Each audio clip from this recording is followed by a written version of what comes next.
The Bulldog dominates the Outlaws at Fonda. The Winged Warriors take over the Capital Region. We take the white flag with a champion on the ESS Tour.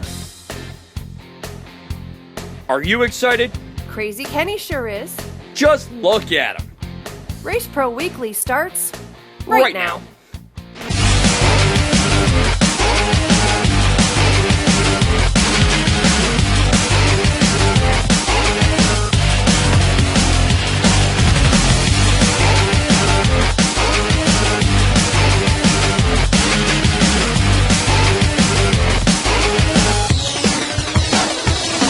Hello and welcome to another edition of Race Pro Weekly. I'm Mike Warren.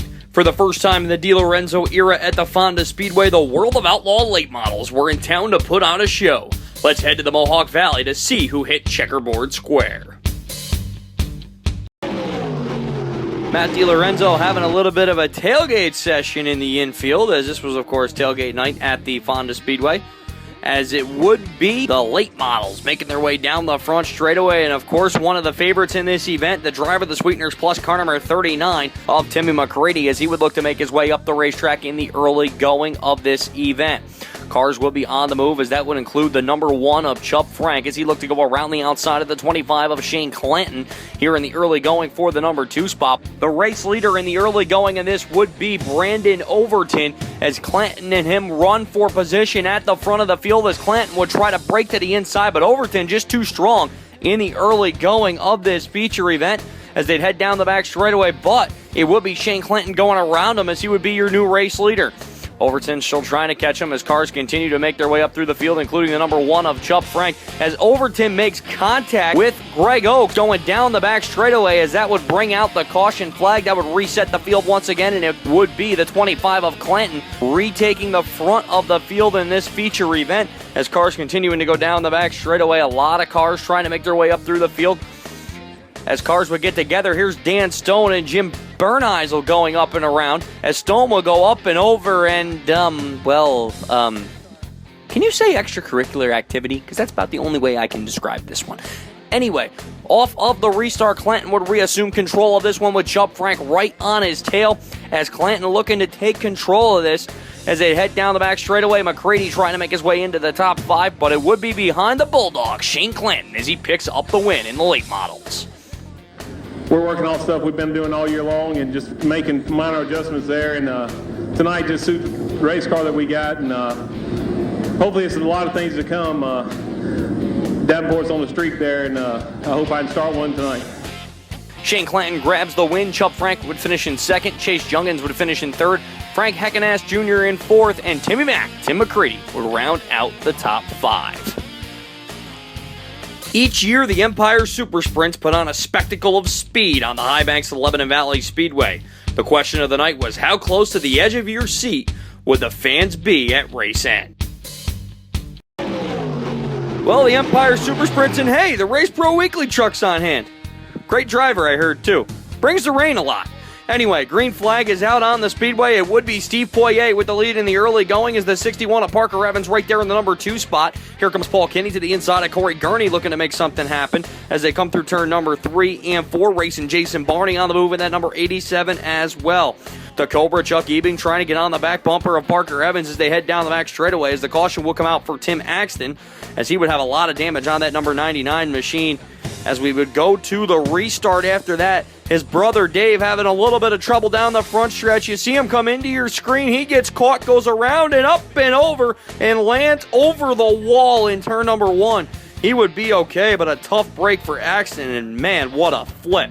That would send us to a rain delay, but after that got back going, it would be Steve Poirier taking over at the top of the field once again. The 10 of Jeff Cook looking to go underneath Paul Kinney for position. Matt Tanner trying to get to the inside of Corey Gurney as well as they head up down the back straightaway. Tanner would make his way into turn number 3 and 4 as they come off the corner, and now here comes the Cobra trying to go to the inside of Parker Evans for 2nd. He would get it. Ebing would be closing in on Steve Poirier as he was down about 5 car lengths to him, but he would get caught a little bit too high in lap traffic, go off the wall, and a tough wreck as he gets caught in the wings, and that would send the rains coming even harder as Steve Poirier would pick up the win in a very unusual fashion. It feels great, especially this season. It didn't look like we could win. We were always second, so we got a bit of luck tonight, not the way I would have liked. I'm happy to win, but I would have liked to finish it or settle it on the racetrack. I heard Cobra was fast. So it was call complete after 12 laps with Poirier the winner. Kenny would finish in second. Paulie Colagiovanni would finish in third. Matt Tanner fourth, and Sean Donath would finish in fifth. Other winners on the night: Clifford Booth would grab the win in pure stock number 1, Larry Perez in pure stock number 2, and Gary O'Brien in pure stock number 3. The Pro Stock feature event that was rained out will be made up this coming Saturday, and the Modifieds, their feature will be made up on July 4th. The Albany-Saratoga Speedway last Friday night played host to the CRSA Sprint Cars as they made their first of 2 treks to the Great Race Place this season. Let's head up just south of Saratoga to see who took home the win. The CRSA Sprints making their first appearance of the 2015 season at the Albany-Saratoga Speedway. As you see the 4 wide salute to the fans. Contact coming down the front straightaway between Emily Van Inwagen and the 41 of Josh Flint.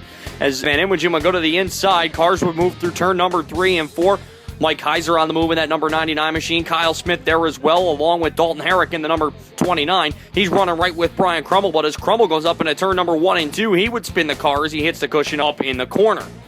Off of the restart, Flint would reassume command once again. Josh Panizek on his tail, and Dalton Herrick would go to the inside of Billy Van Inwagen for position, as Mike Kaiser would have trouble coming down the front straightaway, which would slow the field. Chad King giving a look-see to Josh Panizek for the number 2 spot down the front stretch, but couldn't get him, as Flint would continue to lead this one, but he would see lap traffic become a factor before this one was all said and done, as Flint trying to maneuver in and out, as Panizek will continue to close the gap on him. Panizek trying to give him a shot as they go around the outside of Tyler Jazimbowski, who is in lap traffic, and Flint still holding on to this one as he leads the field single file as they hit the closing stages of the feature event. Josh Flint would stay out in front, and he would widen the gap enough as they headed down the back straightaway for the final time, and Josh Flint would pick up his first career CRSA feature event victory. And boy, do you gotta love the celebration. Josh Flint couldn't have been happier getting out of the car.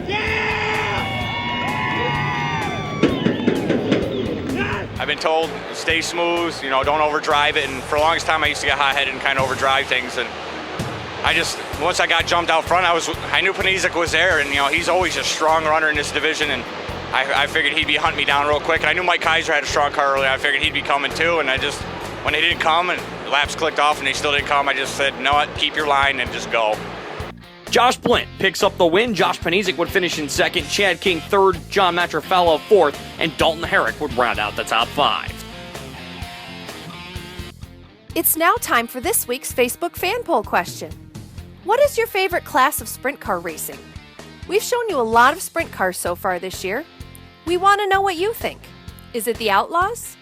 Or maybe ESS and Patriots? Can't forget the CRSA 305s. Log on to our Facebook page at facebook.com/RaceProWeekly to cast your answer and let us know what you think. Last week, we asked you what you thought of the return of Rush Hour on dirt. Brian said, I think it's awesome. Dirt was great when he was in charge, and now both the fans and the drivers will actually get to see a race instead of a dust bowl. Thanks, Glenn. Michael said, it's the shot in the arm modified racing needed. Will it fly? Here's hoping so. Paul said, love it. Glenn knows what time it is. Roy said, it's about time to bring it back. It's been a long time. And Joe said, finally.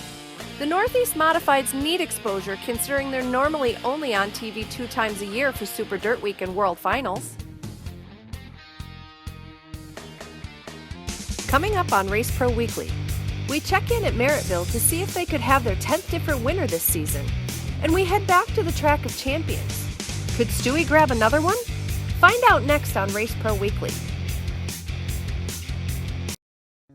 Reputable. Reliable. Results. That's what you get when you call Rick and the professionals at RCT Roofing. Quality service at fair prices. RCT gets the job done. Just like Nick Stone and the RCT Pro Stock. RCT Roofing, we've got you covered. There's only one place in the capital region for you to get the full racing action. Stop down at the Bobco video booth at the track or call 518-399-0937. Bobco Racing Video, the next best thing to being there. Looking for outstanding service for your car, truck, or SUV? Speed's Garage is a family-run business providing the highest quality of auto care. From routine maintenance, brakes, engine, body, or paint work, you can trust the professionals at Speed's Garage. Speed's Garage has all the auto service you need, plus full towing for any vehicle. For championship service, go to Speed's Garage in Mellonville. Welcome back to Race Pro Weekly. Willie Decker and Bobby Varon have proven to be the top dogs so far at the lightning fast Glen Ridge Motorsports Park. But a former champion was waiting in the wings to say, not so fast. Sean Pangman and Justin Bowler would lead the field to the green in the 35-lap feature up on the ridge, as it would be Pangman with the early lead. As Bowler trying to make the move on the outside, he would take the spot away. Here comes Craig Hansen to the inside, trying to make something happen as well, as Hansen would slide up in front of Pangman for position. Bobby Vetter way up to the top side as Willie Decker is on the move, and also on the move, the driver of the number 00, Bobby Varon, looking to make the time strike for the third time this season, as he would go around Bowler and he would be in the top 5 early in this event. Varon will continue to go to work as Jeremy Wilder, who started dead last on the field, has made his way around Willie Decker for position, as Varon had gotten the race lead away from Bowler, as now here comes Wilder to the inside, trying to get past for the number 2 spot, and he does.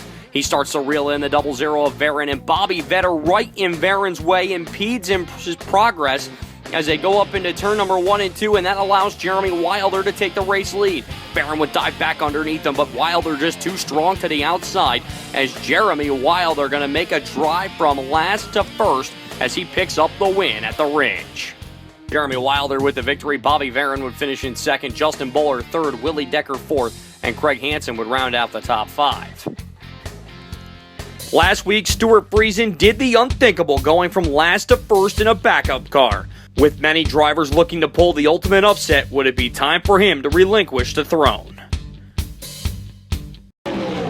We start off the Saturday night portion at Fonda with the number 14 of C.G. Maury leading the field to the green in the Crash Palace entry. Car on the move early. You guessed it. Stuart Friesen in that Tab Parks car number 1. As Mark Keselowski would look to take the race lead away, but he would move into the number 2 spot behind Alton Palmer. Ronnie Johnson and Jesse Mueller will be on the move as well. Here comes Bodie Bellinger to the outside, trying to make it a battle, but shutting the doors, Jesse Mueller right in front of him. Meanwhile, cars sticking together. Here comes Friesen on the outside behind the Apollo Rocket of Josh Hohenforce. Bellinger in there as well, and meanwhile at the front of the field, here comes Mark Keselowski looking to try to run down the 76 of Alton Palmer. Darwin Green on the move looking to get by C.G. Maury for position down on the inside, as now Stuart Friesen going to look to crack the top 5 as he would go underneath the 21J of Jeff Trombley, as Mark Keselowski is way out in front with Palmer still holding on to second. Friesen would catch that group and go underneath the 24 of Jeremy Wilder looking for position as these 4 cars continue to battle. Here's Friesen looking to make a move up into turn number 1 and 2, but he gets into the quarter panel of Ronnie Johnson, and Johnson spins. Friesen would be sent to the rear for his involvement in the incident.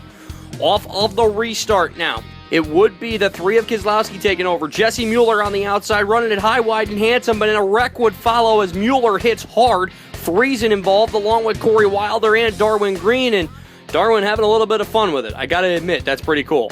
Friesen would end his night on the hook. Mueller as well, he would be okay, but that car is destroyed.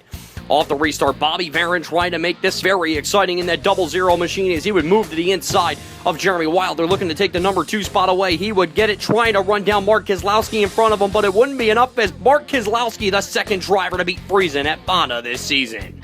You know, it feels good to get here because it's been tough to get him here, and anytime you can beat Bobby Varon to the checkers here, or Stuart Friesen, or the veterans, I mean, it feels pretty good. Mark Keselowski picks up the win. Bobby Perrin would hold on for second. Jeremy Wilder third. Josh Owen forced fourth. And Bodie Bellinger would round out the top 5. In 9 races at the Merrittville Speedway, there have been 9 different winners heading to victory lane. Would the constant flow remain, or would someone step up to be a multi-time winner? We head back north of the border to the Merrittville Speedway, where Travis Miller and Wayne Kahn would lead the field to the green in the small block modified feature up in Thorold, Ontario. Kahn and Miller made contact, and here comes Boyd McTavish in the number 41 to the outside lane, looking to try to make something happen. Fast Freddie Carlton way on the inside lane, trying to do something as well. As now Bill Bleach going to make his presence known as he go to the outside of McTavish to look to take the number 2 spot away. Fred Carlton and Wayne Kahn going to be side by side. Eric Rudolph on the move on the outside lane as well as the 71 of Mike Bowman, as the caution would come out for the first time in this event, which would re-rack the field. Bill Bleach would take over, as on the outside lane, here comes Miller to the outside once again. They make a little bit of contact, and then the 41 of McTavish going to stick his nose back to the inside once again as they head up into turn number 1 and 2. That time, it would be Miller getting into the back bumper of Bleach. That's going to allow the 41 of McTavish to slide underneath him and take the number 2 spot back, as Bowman and Carlton fight for position, with Rudolph right behind them, as Bowman trying to work that outside lane. A lot of drivers on the top side. Tommy Flanagan getting in there as well as they come through the corner. Flanagan got to go way out to the top side. Bowman slips up, not realizing Flanagan is there, and that's going to bring out the caution, as Bowman will go around on the outskirts of turn number 4. Off of the restart, Boyd McTavish and Bill Bleach side by side. McTavish noses ahead, but here comes Bleach to the outside lane once again. Travis Miller right on the outside. Mark Delario right there in the clutches as well as they head down the back straightaway, but Bleach still holding on. Here comes Miller to the outside, looking to take the number 2 spot back away from Boyd McTavish. He would grab it going into turn number 3 and 4. Chet Brockman and Eric Rudolph side by side, looking to make their way up towards the front, but time started to run out in this one, as now Miller still holding off Boyd McTavish for position. They go into turn number 3 and 4. That time, Miller jumps the cushion big time and bobbles. And what a run by McTavish. He looks to pull up even with the 108 of Bleach. Down the back straightaway they go. Boyd McTavish trying to hold on, and he would pick up the win, his second of the season. Well, I knew the high side was actually faster tonight, and I knew everybody was going to be up there. And it's a little bit chunky up there, and you got to hit 35 laps perfect. If you mess up once, you're kind of snookered. So the longer the race went on, the car got better. It worked out for us, so we're happy. What a win by Boyd McTavish, third to first in the late stages. Bill Bleach would finish in second, Travis Miller third, Matt Williamson fourth, Mark Delario would round out your top 5. Other winners on the night, Cody McPherson in the Sportsman, open wheel lights to Josh Slider, Mark Fawcett in the Hoosier Stocks, and Leroy Buscombe in the 4 cylinders. At Albany-Saratoga Speedway, the Jersey Jet has continued to land his black number 20 in victory lane, with an added variable of following the sprint cars. Could he do it one more time? Before we get to the feature, we're going to take a look at some heat race action as Matt Depew goes up and over in the Calme Logging car number 667 machine. He would be okay, but the car, well, not so much. Green flag coming out in the feature event, and right away, Elmo Reckner quite tickled as he's up into the number 1 spot in that Wendy-sponsored number 17 machine. Kenny Tremont and Brett Hearn on the move as well. Keith Flack trying to make his way up into the top 5 in the early going as Rich Galata goes up the racetrack and makes contact with him. That sends Flack over the banking and would bring out the first caution of the evening. Off the restart, Brett Wright going to try to make it 3 wide, along with the 66 of Ray Horton, the 17 of Elmo Reckner, but it would be Reckner retaking the race lead, and Brett Hearn and them on the move as well, as Mark Keselowski and Peter Britton duke it out. Brett Wright would get by Ray Horde for position. Brian Gleason would follow right behind him as the cars continue to push up the field. Contact between Tremont and Hearn up in turn number 2, and then also at the same time saw Brett Wright take the race lead. Tremont trying to follow Hearn up through the field, getting that line as the caution will come out for the 14G of Brian Gleason with a right rear flat tire. And off the restart, Brett Hearn picked off, I kid you not, 6 cars and was going for the lead on Brett Wright when the caution came out for the 87 of Hector Stratton. Off of the restart, Brett Hearn goes to the outside with some veteran prowess and takes the race lead away. Oh, and by the way, it's only lap 10. Meanwhile, here comes Tremont to the inside of Chris Bernal, trying to follow him because he knows he has to get up next to the 20 car to have a shot in this one. And then Ronnie Johnson finds something on the outside lane, but Tremont battles back under him and will take the spot away and get back into the number 3 spot for the time being. Brett Wright would hold on to second, but Tremont would eventually get to him, and oh, look who's making his way into the fray. Here comes the 3J of Mark Johnson, but all for naught as Brett Hearn does it again. The key thing here is this track's a little bit bumpy, and it really works the car over, so you really got to get after the thing from a maintenance standpoint.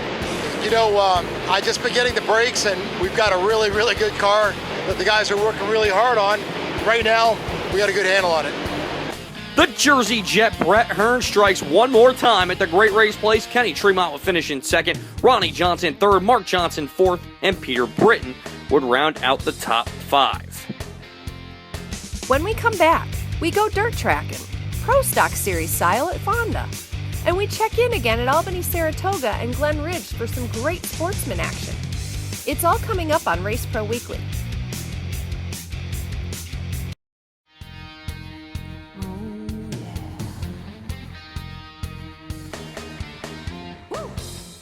Some of the music you've heard on Race Pro Weekly this week is by A.J. Jansen, Country's Rebel Rose, bringing you a mixture of high-energy rock and sultry country roots. To hear more and for your free download, check out ajjansenmusic.com.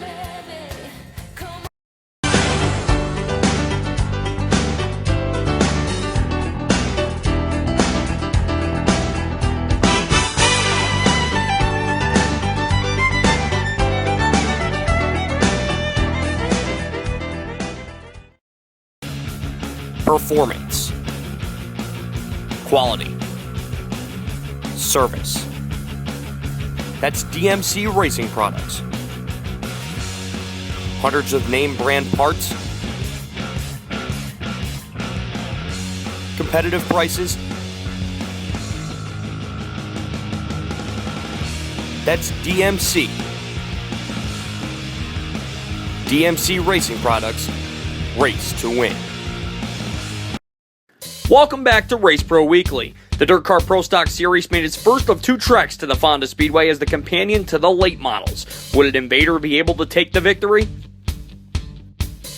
40 laps for the Dirt Car Pro Stock Series as Jay Casey would lead the field to the green flag in this event, and he would take the early race lead away as a lot of cars looking to follow in the early going to try to get by him, as Casey would power it to the outside in turn number 4, and he would come around to lead lap number 1.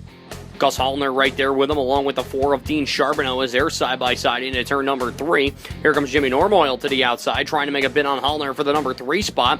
And Kenny Gates and Pete Broderson going to get their cars involved in this battle, as well as Gates pushes to the inside of Casey. He would take the race lead away in the early going. Casey would have to move back to the number 2 spot. Pete Broderson was coming as the caution would come out for the 81 of Dennis Joslin, as they would re-rack again, and Kenny Gates would be your race leader. Cars going 3 wide. Cousin Luke Horning going to look to make his presence known as he goes to the inside of Jay Casey, while Broderson's on the outside as they go 3 wide.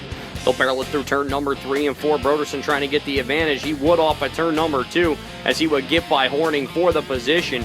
Meanwhile, Daniel Sanchez going to get into the 4 of Dean Charbonneau in turn number 2, as that will bring out the caution again, as Broderson with a look-see underneath the 35 of Kenny Gates for position, trying to take the number 1 spot away.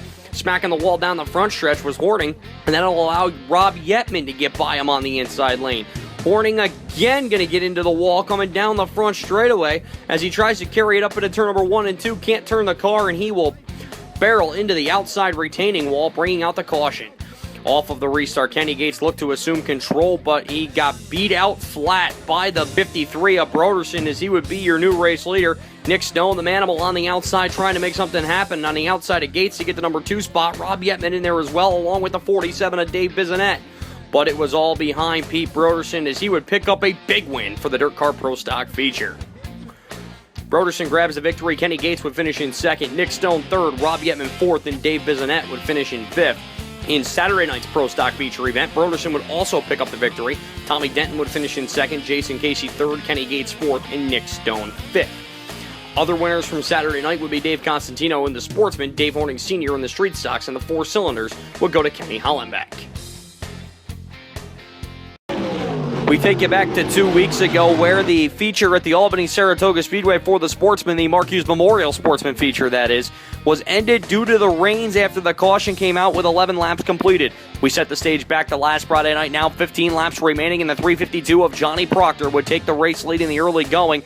The 97B of Mike Berto and Jack Spieshak will make contact down the back straightaway, as now Hunter Bates trying to make his way into the top 5 as well. But the fastest car on the racetrack may have been the 22 of Tim Hartman Jr. as he slides into the top 5. Connor Cleveland trying to make his way up through the field, but the battle for the lead was heating up as John Proctor and Robert Bublak Jr. would fight for position. Bublak making a dive bomb for the race lead to the inside, but catches the implement tire. Tim Hartman catches damage, but keeps going, which will now put him into the number 2 spot on the restart. And Hartman goes around the outside lane and dusts the top side off and takes the race lead away. And as he heads down the back straightaway through turn number 3 and 4, he'd get the checkered flag as Tim Hartman Jr. wins the Mark Hughes Memorial. TH2 gets it done. John Proctor would finish in second, Rocky Warner third, Dave Baranowski Jr. fourth, and John Miller would round out the top 5. Other winners on the night in the regularly scheduled Sportsman feature, it would be Chris Johnson. Pro Stocks would go to Kenny Martin Jr., Andrew Buff in the Limited Sportsman, and Damon Anderson in the Street Stocks. Sportsman feature at the Ridge would see Brian Nelson in the 79, and that's Brian Pesolano on the outside lane to get things going, and Pesolano would be your race leader right away in this one with Nelson right behind him. Shea Montgomery trying to make a move as well. 3-wide battle between Jim Introne, the Flying Onion Tony Ferrone, and the other 79 of A.J. Philbeck in the early going of this event. As now cars will continue to move up through the field as Ferrone would get by for the number 2 spot as Nelson gets sent up into the wall along with a number of cars as Johnny Scarborough up there as well, as that would bring out the caution. Off the restart, Alyssa Cody trying to make a move on the outside is A.J. Philbeck right there trying to chase down the 12 of Shea Montgomery, and now Philbeck would go to the top side and start to rim ride on the cushion here at the Ridge. Meanwhile, battle for the lead going to start to ensue as Tony Ferrone would look to have it, but the caution out on the speedway for the 47N of Brian Nelson as that would re-rack the field once again. Off of the restart in traditional Glen Ridge start formation, it would be Pesolano pulling away, and then a beautiful side-by-side battle between Tony Ferrone and A.J. Philbeck for the number 2 spot began to ensue as Philbeck looking to hold on the outside lane. Ferrone trying to battle back to him on the inside and try to pull ahead. They would go even down the back straightaway as they look through as Johnny Scarborough in the 64 making his presence known back up into the top 5, but it's all behind the 79 as Brian Pesolano grabs the win. So Team West End going to go 1-2 as Pesolano grabs the win. Philbeck would finish in second. Harry Schaefer would be third. Johnny Scarborough fourth, and Chad Edwards would round out the top 5. Other winners on the night in the Cruisers, it would be Pete Vila. In the Midgets, Anthony Nacella. And in the Vintage Modified, Daryl Holbert would grab the victory. Race Pro Weekly is brought to you by Bob Hilbert Sportswear, Racing Electronics, Emmerich Associates, Tranquil Touch Healing, New England Racing Fuels, and Sunoco Fuels. Coming up, Fast Eddie goes one-on-one with the Cobra. Is he happy with the sprints, or does he want to go back to his roots? And we'll hand out our NYSSCA Performer of the Week. Race Pro Weekly will be right back. I'm Brian from 1-800-GOT-JUNK. This is my main man, Tom, and my other main man, Tom. You never know how much junk you've got until you move. Point to something you wish would disappear. Would it be possible to... It's gone! All you have to do is point.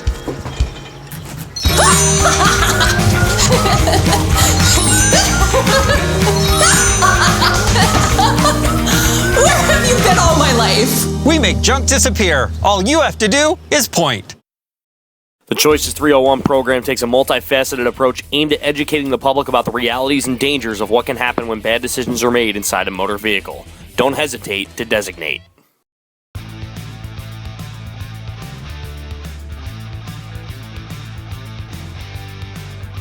Two-time Empire Super Sprint champion Chuck Hebing is enjoying a great year so far this season. Our own Fast Eddie caught up with him during the most recent tour stop at Lebanon Valley to discuss racing, business, and family.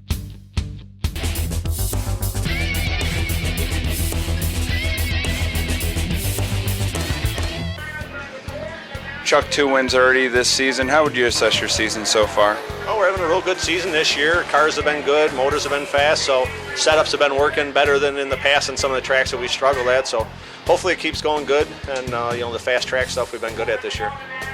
You're another one of those modified drivers that made the decision to go sprint car racing. Are you happy you made that decision? Yeah, I do enjoy the sprint cars. I definitely would like to run some modifieds again. I mean, I see the modified guys. I still see them guys all the time. They're a lot of my customers. I might still try a modified again, but no, I definitely enjoy the people and the sprint car racing. You talked about your customers. Tell people who may not know what you do. The trailer we're sitting in, you built, correct? Yeah, we built quite a few, custom trailers for the dirt modified guys. We've done some stuff for sprint car guys in our series and some custom motorhome stuff. So, no, business is good. There's still, quite a few guys that I race with that we are, good customers. Empire Super Sprints, you guys are on the road a lot. How tough is it to travel? Travel's tough just because of the costs of traveling and stuff like that and the time off of work. It's good people you travel with, but it's definitely costly. And, you see it nowadays less and less on, car count. It keeps getting tougher for people to do the traveling. So we keep readjusting and we don't travel as much as we did. Favorite track you have out on the circuit? The last one I won at, so let's just go with that. Utica. Utica's pretty good for me. I love Canandaigua, but Utica I like quite a bit. Father's Day weekend here as we're doing this interview. Your daughter's racing now. More nervous when you're on the track or when she's on the track? Definitely more nervous when my daughter's on the track. I've tried to offer to buy her a bass boat to not race, and I haven't got that far with that yet. How tough is it? You say you watch her on the track. How much information do you give her week in and week out? I try to give her as much as I can on stuff that I've done wrong in my career. I mean, that's what you can tell them. You try to tell them the best you can, but most racing is seat time. They need to learn on their own, but she does a good job. She doesn't get herself in trouble as much as I used to. Who do you need to thank for getting you here this season? I'll definitely thank my sponsors and my car owner, Ron Wilkins. And, I got a real good engine builder, Jeremy Yates, down at, Roush Yates Engines. He takes care of us on that. Tommy Forgione, FA Products, and North Coast, them people do take good care of us. It's now time for this week's NYSSCA Performer of the Week, and with picking up his first career CRSA feature event, it goes to Josh Flint. Flint is now eligible for the Performer of the Year award given out at the end of the season.